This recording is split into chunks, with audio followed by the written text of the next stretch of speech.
পোলায় কাজের থেকে আসার পরেই তাতে করে লয়ে আইছি, কইতাছে মা ফ্রাই করে দাও। পোলার মন মতন আমি ফ্রাইটা কইরাই খাওয়াই, তার জন্য আমি সব রেডি করে লইছি, একদম পুরো কাইটটা রেডি করে লয়ে আইছি। আমি এটা ধুয়ে নিলাম ভালো করে, পেঁয়াজ ঘষা, কারণ আদা রসুন, হলুদ, একটু ধনিয়ার গুঁড়া, জিরা গুঁড়া, 1 চামচ লঙ্কার গুঁড়া, লবণ। মাছটা আমি লেবু চিপড়া দিমু গায়ের মধ্যে, যাতে আইসটা গন্ধটা না থাকে।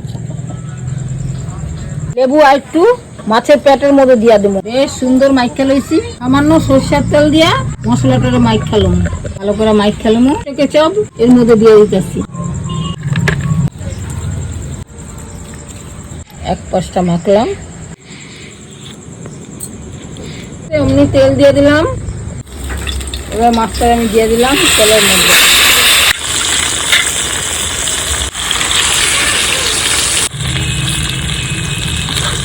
ও দেখেন কি সুন্দর অসাধারণ হয়েছে। মাছের উপর দিয়ে একটু লেবুর রস দিয়ে দিচ্ছি। আমি একটু খেয়ে দেখছি কিরকম হয়েছে।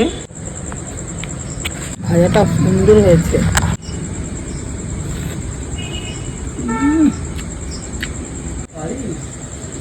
ও দারুন, বাহ।